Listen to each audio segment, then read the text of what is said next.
అదే మా పాయింట్. పోలవరం కూడా ఇప్పుడు అక్కడ చంద్రబాబు నాయుడు, పవన్ కళ్యాణ్, బీజేపీ వాళ్ళు ముగ్గురు ఒకటే ప్రభుత్వంలో ఉన్నారు. పోలవరంలో ఇంత జరిగింది, మరి ఎందుకు ఎన్డీఏసీ పోతలేదు?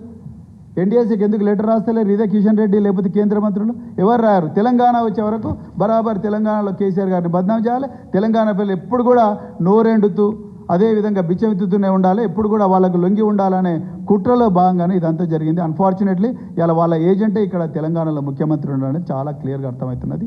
సో అందుకొరకే మేము మళ్ళొకసారి డిమాండ్ చేస్తున్నాం ప్రభుత్వాన్ని. Crime number 174/2023 of Mahadevpur police station, అది మామూలు ఎఫ్ఐఆర్ కాదు, తెలంగాణ ప్రజల మీద జరిగిన కుట్ర మీద వచ్చిన ఎఫ్ఐఆర్. ఆ ఎఫ్ఐఆర్ మీద పూర్తి స్థాయి ఇన్వెస్టిగేషన్ జరగాలని మేము మళ్ళీ ఒకసారి డిమాండ్ చేస్తున్నాం. తెలంగాణ ఒక్కటే పిల్లర్ గుంగింది కాళేశ్వరం. అన్ఫార్చునేట్ అది నేను చెప్తున్నాను బ్రదర్, కాళేశ్వరంలో PC Ghosh commission terms of రెఫరెన్సే అంటే ఆ ఘోష్ కమిషన్ను ఎందుకు కూలింది, దీని వెనక ఎవరైనా కుట్రదారులు ఉన్నారా, మరి కుట్రదారులు ఉండి ఆ ఎఫ్ఐఆర్ మీద ఎందుకు ఇంతవరకు యాక్షన్ జరగలేదని కమిషన్ వేసి ఉంటే చాలా బాగుంటుండే. వచ్చుడే ఏమన్నారు, 8 లక్షల కోట్ల అప్పు అన్నారు. నిన్న పార్లమెంట్ చెప్పింది 3,50,000 అని చెప్పేసి 50,000 కోట్లు అని చెప్పింది. వచ్చుడు ఏమన్నారు, ఇది పెద్ద కరప్షన్, 1,00,000 కోట్ల ప్రాజెక్టులో 1,00,000 కోట్ల అవినీతి అన్నారు. 1,00,000 కోట్ల ప్రాజెక్టులో 1,00,000 కోట్ల అవినీతి అయితే ఇన్ని బ్రిడ్జ్లు ఎట్లా వస్తాయి, ఇన్ని సొరంగాలు ఎట్లా వస్తాయి, 250 కిలోమీటర్ల పొడవైన సొరంగం ఎట్లా వస్తుంది, ఇన్ని పంప్ హౌస్లు ఎట్లా వస్తాయి, ఇన్ని రిజర్వాయర్లు ఎట్లా వస్తాయి? సో పాయింట్ ఏంటంటే దాని మీద జరగాలి చర్చ. ఈ నిర్ణయాలు ఎట్లా తీసుకున్నారు? క్యాబినెట్లో ఏం డిస్కస్ చేసిండ్రు? ఛాయ్ తాగినరా, బిస్కెట్లు తిన్నారా, ఏ గుడ్డే బిస్కెట్ తిన్నారా, బ్రిటానియా బిస్కెట్లు తిన్నారా, లేకపోతే ఎవరెంత ఎట్లా నిర్ణయాలు తీసుకున్నారు, ఎంత అవినీతి జరిగింది, ఎంతమంది ఇంజనీర్లు, 20 మంది ఇంజనీర్లా, 30 మంది ఇంజనీర్ల, ప్రతి ఇంజనీర్ కూడా ఉద్యోగం చేస్తే ఆయన ఒళ్ళు దగ్గర పెట్టుకొని చేస్తాడు. ఇది మామూలు ప్రాజెక్ట్ కాదు. వాళ్ళకు కూడా విజిలెన్స్ డిపార్ట్మెంట్ ఉంటుంది, వాళ్ళకు కూడా సెంట్రల్ వాటర్ కమిషన్ ఉంటుంది, వాళ్ళకు కూడా నేషనల్ డ్యామ్ సేఫ్టీ యాక్ట్ ఉన్నది, ఇవన్నీ ఉన్నాయి. వాళ్ళు కూడా అన్నిటికీ లోపడి ఉంటారు. రెండోది కండక్ట్ రూల్స్ ఉంటాయి. ఏ ఇంజనీర్ కూడా మొత్తం కళ్ళు మూసుకొని డిజైన్లు తయారు చేసుకుంటా పోడు. ఎందుకంటే ఇది ఒక్క రోజులో 2 రోజుల్లో తెలిసిపోతుంది కదా. మనం చెరువును జాగ్రత్తగా కట్టకపోతే, మత్తడి జాగ్రత్తగా కట్టకపోతే అయిపోతుంది వానకాలంలో. కట్టలన్నీ వానకాలంలో జూను, జూలై, ఆగస్టులో అయిపోతాయి ఒకవేళ మంచి కట్టకపోతే. ఇది అక్టోబర్లో 21వ తారీఖు నాడు, అది రాత్రి 6:30 గంటలకు, సాయంత్రం 6:30 గంటలకు సడన్గా ఒకటే పిల్లరు ఎట్లా గొంగిపోతుంది, ఎట్లా క్రాక్ వస్తుంది? Pillar long term crack. దాని మీద పీసీ ఘోష్ కమిషన్ చర్చ జరిపింటే బాగుంటుండే.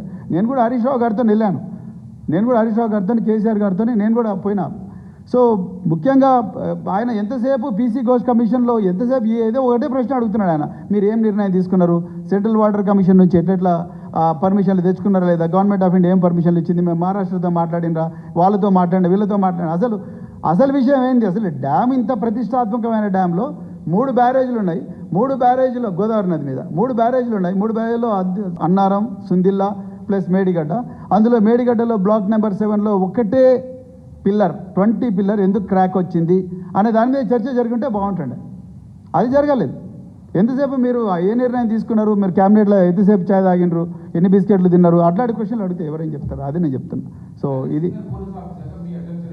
నా అజంప్షన్. డెఫినెట్గా ఆ పేలుళ్ళ కుట్ర జరిగిందని అనుకుంటున్నాను.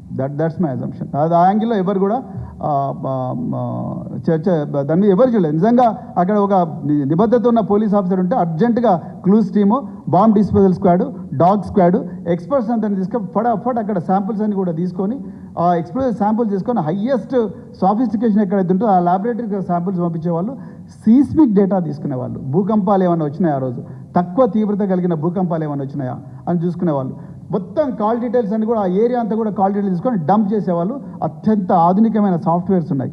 ఆ సాఫ్ట్వేర్స్ అని పెట్టేస్తే ఎవరితో మాట్లాడినారు, ఎక్కడ కుట్ర జరిగిందని తెలుస్తుంది. అందులో ఎవరైనా ఒక్కరైనా ఎక్స్ప్లోజివ్స్ బిజినెస్లో ఉన్నవాళ్ళు కానీ జిలటిన్ స్టెక్స్ ప్లస్ డిటోనేటర్స్ కలిపి చిన్న ఎక్స్ప్లోజన్స్ మన బిల్డింగ్లలో చేస్తారు కూలగొట్టడానికి. అలాంటి ప్రయత్నం ఏమైనా జరిగిందా అనేది కూడా మొత్తం ఎక్స్పర్ట్స్ చూసేవాళ్ళు. కానీ అదంతా ఎవరు చూడలేదు. అట్లనే ఉంది ఆ పేపర్, ఎఫ్ఐఆర్ 2 పేపర్లు ఏదైతుందో ఆయన అన్న పేలుళ్ళ శబ్దం గురించి ఎవరు మాట్లాడతలేరు, దాని వెనకుండా అసాంఘిక శక్తుల గురించి ఎవరు మాట్లాడతలేరు. నేను బలంగా బీఆర్ఎస్ పార్టీ నమ్ముతున్నది, కాంగ్రెస్ బీజేపీలే అసాంఘిక శక్తులు, వాళ్ళే ఈ పేలుళ్ళ కుట్ర చేసినని మేము అనుకుంటాం. Thank you very much. జై తెలంగాణ, జై కేసీఆర్. తప్పకుండా మేము అధికారంలో వచ్చిన తర్వాత ఇవన్నీ కూడా మళ్ళీ తప్పకుండా దీని మీద రివర్స్ ఇన్వెస్టిగేషన్ తప్పకుండా చేస్తాం. ఇది ఒక్కడే కాదు, చాలా విషయాల మీద చేయాలి, దీని మీద కూడా చేస్తాం.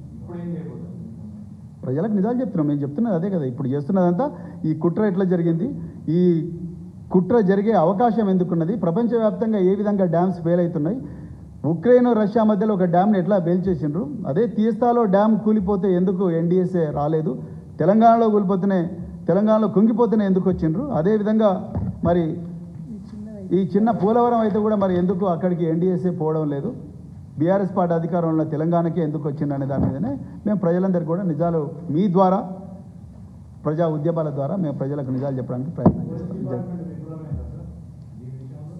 విఫలమైందని నేను అనుకుంటున్నాను.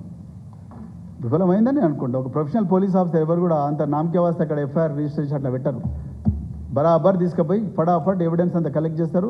ఎవరైతే ప్రత్యక్ష సాక్షులు ఉన్నారో, ఎక్స్పర్ట్స్ ఉన్నారో, ఇంజనీర్స్ ఉన్నారో 10 మంది దగ్గరికి పోతారు. ఆరాటం కనిపిస్తుంది, అప్పుడే కమిట్మెంట్ ఉంటే. ఆరాటం మాకేం కనిపించలేదు. Thank you very much. జై తెలంగాణ.